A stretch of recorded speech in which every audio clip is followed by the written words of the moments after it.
Good evening and welcome to this live stream with myself, Ruth Benny from Top Schools, and a very special guest this week, Beverley Sace from Books and Brains and Literacy Services. Hi, Beverley. You're muted. Let me just fix that for you. There we go. Hi, how are you, Beverley? I'm good. Thank you. How are you? I'm well. Thank you for doing this. So for those of you who are watching live, if you have any questions related to early literacy skills, if you have a little one and presumably you would like him or her to learn to read, then ask your question in the comments below and I will put that question to our expert, Beverley. And if we have time, a couple of people asked if we have time for questions, general questions related to international schools, and I hope so. And so if you have any general questions, then please go ahead. So thank you for watching. If you're watching on replay, also ask your questions and we'll get to them. So Beverley, welcome. We've known each other for a little while now, and I think that's the social media and the small network that is the Hong Kong Education Professionals. So why don't you start off by just telling us a little bit about yourself and what you do? So yes, I'm Beverley Sace. I'm a literacy specialist here at Books and Brains Literacy Services. What I do is I help children who might have spelling and reading and spelling difficulties. And there's a lot of children who have them, because of the pandemic, recently. So generally I deal with literacy difficulties. So it's a few different things. It can be on spelling, it can be on reading, it can be in comprehension, fluency. So if you've got anything, if you suspect anything your child's having, then feel free to reach out. But yes. So why don't we go through sort of in time order? So children are born.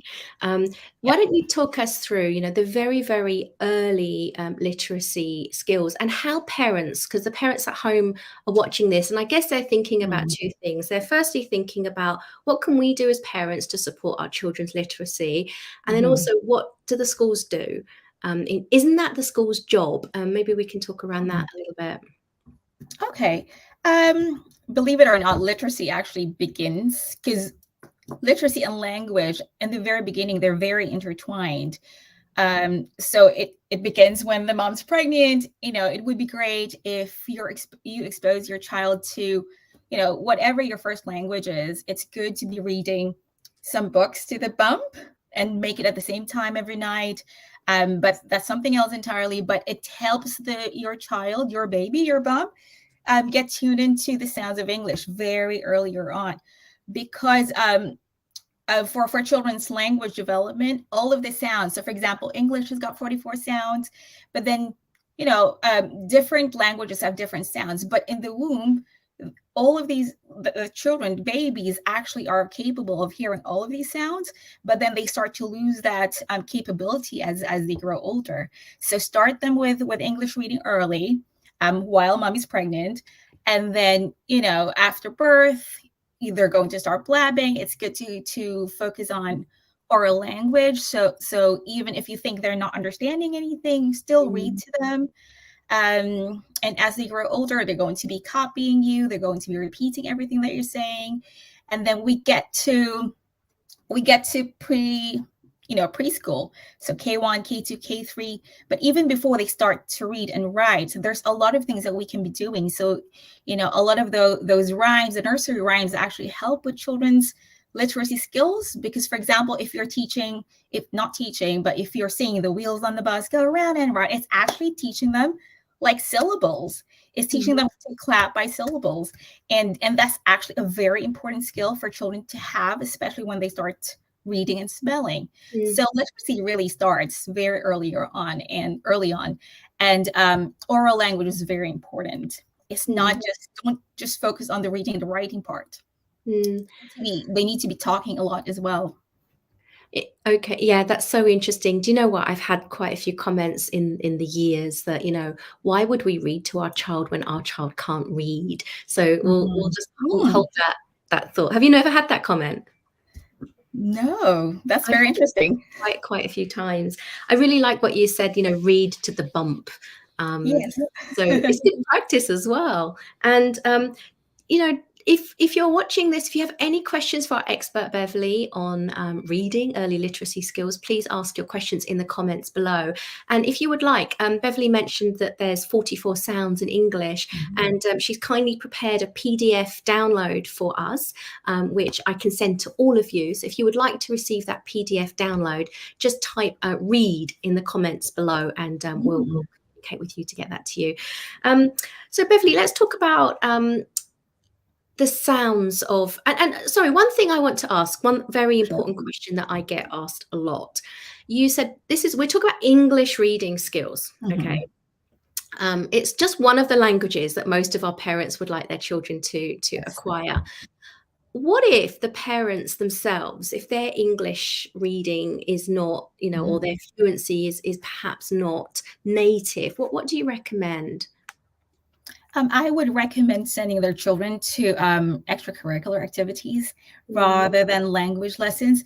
They could be complementary, actually, because when we send children to activities, for example, in the soccer field, football, painting, activities where children have to talk to each other and they have to use social language, then they're going to be picking up the language much faster than when they go into language centers, because what they learn in language centers is actually something else. That would be academic language. And there's a lot of parroting going on, like repeat after me, but actually they're not understanding what they're actually repeating. But in the playground, they have to sort of negotiate. Is it my turn yet? Can you let me, get on the swing? Yeah. So this social language will actually help academic language later on. That's so interesting. And that's exactly the same advice. So just to recap, parents might not think that, sending your child to an art class or a football class, for example, is actually helping your child to read. That's really interesting. And exactly the same advice. We don't really recommend like English classes for little ones, certainly not for younger children at all, in fact. Because there's some good ones, but some really, really bad ones out there as well. You said it. So read early, read often, read to your bump, developing social language. What comes next? Well, by the time they're 3, they're about ready to start. Well, my child is 2. She's like 26 months. And she's starting to point to letters and telling me, this is A, this is Z, this is X. And so I've actually started her on learning her, in the very beginning, you just need them to be matching letter sounds to their letters. Right. So but you have to remember, it's actually sounds first before the letters. So instead of focusing on the letters and telling them this is A, maybe ask them to say A first and skip the letter name altogether. So you just said your daughter is pointing to A. Would you correct her and say that's A? Yes, I will tell her that's A, and I will not say the letter name, because then they get really confused. Because then later on, they're going to be reading, but then they don't know which strategy to use first. How do they attack a word? Do they use the letter names or the letter sounds? So actually, sometimes we think that it's much better if they know the letter names and the letter sounds, but actually this is too much information for them. It's too much cognitive load. It's too much to think about. You just want them to really just attack words with just the sounds. They see the word cat, they go k at. You don't want them going c k a a, because that's actually going to be slowing down reading. Yeah. So is that what we would generally know as phonics? Yes, that is actually phonics. So we talked before, right? So phonics comes in and out of fashion. So I didn't learn phonics. I'm too old. I think you did. Maybe it depends on where you grow up. Yes. So what is phonics and how does that support reading? So phonics is actually the matching. So when we talk about phonics, we're talking about print. there's something that comes before phonics, and that's all the syllables, all the play on sounds, for example. And those are all oral. So if your child goes to PN, a lot of what schools have done is they have maybe extended down the phase 1 letters and sounds, and they're starting children on alliteration, on rhyming, and these are in nursery rhymes. And then they're talking about voice sounds, for example. So the librarian goes shh, and that's actually, an English sound. So that comes before phonics. So the oral language comes before phonics. When we start talking about phonics, it's actually print. So then it's actually matching the sound to the letter. And so when they see a word, they can give each letter or each, because we have what we call digraphs. For example, sh is a digraph. It's got 2 letters in it. So it's matching those letters to the sounds. So that is actually phonics at the word level, but then they need to be reading at sentence level, at the book level, paragraph level. So then when we start talking about reading at the sentence level, then we start talking about fluency and teaching them bits of grammar, because a sentence starts with a capital letter, ends with a full stop. When you see a full stop, you need to pause. But that would be much later, right? That would be what, like year 2, year 1, 2? Actually, when programs are effective, the teaching of reading is actually, like gradual. So you start them. So a lot of teachers and parents think that they need to start their children learning CVC words, but actually they need to learn sounds first, units of sounds, and then maybe have a syllable. So for example, instead of learning cat right away, teach a sound t and then ah. When you put that together, what does it make? Ah, ta. And it starts like that. And that's much easier for kids, actually. Right. Yeah, no, it makes so much sense when you explain it, but then I hope so. I think I sort of felt like it almost came naturally to us. I mean, we were very, very fortunate. I think that there's definitely a generational aspect to this. My parents always read to me, and I loved reading as a child, and we were able to pass that on to our kids. But Hong Kong is very complicated with the multiple languages as well. Yes. So phonics is a way to, correct me if I'm wrong, in layperson's terms, phonics is a way to teach children how to decode words with sounds. Is that right? Yes, that is correct. And that's an advantage of the English language, that we can do that, because you can't do that so easily in Chinese, but we... English is phonetic. Yeah. So the idea is we teach them the sounds, and whatever combination of sounds we give children, even if I give them what we call non-words or pseudo words, then they'd still be able to read them. Yes. I remember learning some nonsense language when we were training to be teachers, and it's interesting that you can make sense from absolute nonsense because of the way, intonation and all of that. So if you have any questions for our expert on early reading skills, then please ask your questions in the comments below. Thank you, Namrata Marie, we'll send you the PDF, and if you would like to receive the PDF as well, then just comment read below and we'll send that off to you. So, I mean, this is a very complex area, and Beverley, we will leave your contact details for everyone so they can find you later on and what have you. I want to cover off like some of the issues that you see. Obviously, you working with small groups of children. Is it the fact that maybe something went wrong, or that are you doing? What sort of issues are you seeing? I think is what I'm trying to ask. Yeah. There's lots actually at different levels. So right now I have a lot of students who are in year 1 and year 2, because I think during the pandemic when they were in kindergarten, because the right time to start learning to read is around K2 at the very latest. That's because English is quite an opaque language.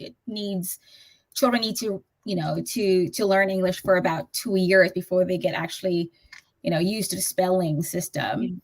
So I have a lot of year 1s and year 2s, and that is, school's back, and then parents are realizing their children are not actually reading. So So of course the pandemic is one issue, one very big issue, and sometimes can't really do anything about that. But we need to catch up these children. So I think what was missed during the pandemic was a lot of reading practice, and and I think things just slow down. You can very well have kids on Zoom for 3 hours. So I would just say that a lot of schools chopped their teaching of sounds into different years. But what should be happening is that at K2, they should be learning all of those sounds. So K2 or reception, and at year 1, they should be reading and writing sentences. So a lot of the skills sort of got delayed. So that's really one big thing, and some it's not really preventable, given the circumstances. That's completely understandable. How much of that do you think might have had something? I mean, of course, all the schools did the best they could, and all the learning and the teaching and the learning went online. Do you see any, or do you have a view on efficacy of learning to read via devices or via the printed page? Okay, so what children, as they're growing, they're very physical. So if it's face to face, it's really good for them to be manipulating those letters and moving them around. So for example, for Pat, what happens if I take away the p? It becomes at. So they need to be doing that. They need to be feeling the shapes of the letters, and that's what you actually do at reception, K2 level.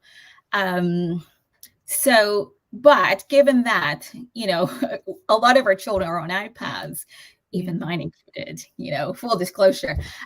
But, in terms of letter formation, how the iPad's really good at, using, having our children use their fingers to form. So that's really good in that sense. But also you've got a lot of good apps. Not all of them are good, but you've got good apps where they teach the sounds. And then sometimes when children forget the sounds, it actually tells them what the sound is, so it gives them a lot more exposure. But this needs to be just supporting a program that the school has, because I always say that if schools rely on parents when it comes to children's progress in reading, then they don't have really good programs, because it is, like you mentioned, it is a school's job to be teaching reading and writing. Parents don't know what to do. Right. But what can parents should still, I mean, I heard a principal of one school many years ago cite a research. I'm just parroting what I heard him say, and it's really stuck with me. And he says that there's a direct correlation in a child's success later on in life to do with the number of books that were in their homes as they were growing up. Have you heard that one? Yes. It's actually the 30 million word gap. So if children don't have books at home, they don't identify as readers. And also if parents don't read to their children, they're actually missing out on new vocabulary. Yeah. And so it's really important to be reading from the very start. Yeah. So maybe at this point I can just do a plug for my my very good friend Bailey Cherry, who runs Rebooked in Central. Yeah, what an amazing social enterprise that she's created to recycle children's books. So I do believe that, I mean, I've still got, I don't know why, my kids don't want to throw away some of their books. My kids are 16 and 17, and we are surrounded by kids' books, junior books, adult books, but yeah, we've always had a lot of books in the house.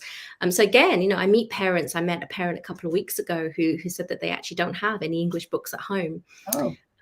So, use the libraries, go along to Rebooked, or just buy some books. Okay, so we're running out of time already. Yeah, I know. We can talk about this. Maybe we can just continue. And what would be your 3 top tips for parents? And let's say we're looking at children under the age of 5. Okay. Sorry, I sprung this on you. Yes. No, that's fine.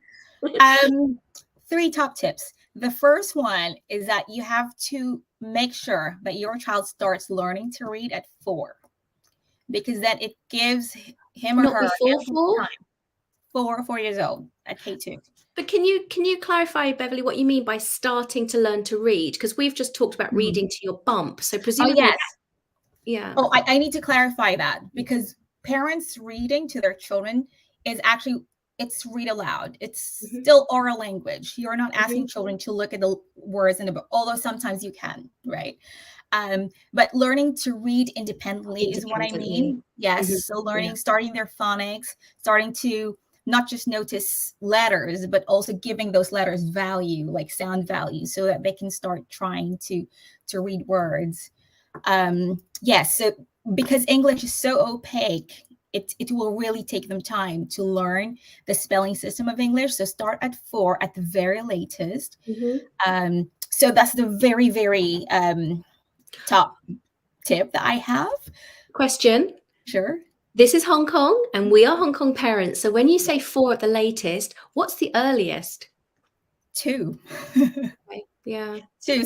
So my daughter actually have we've started some toddler sort of play group, but it's focused on literacy. So we're doing rhymes, we're doing sounds, sequencing of sounds, identifying sounds. So I've started her on that. She knows quite a few sounds already at 26 months. I'm being a Hong Kong parent here, but it's just that I noticed that she's been noticing letters.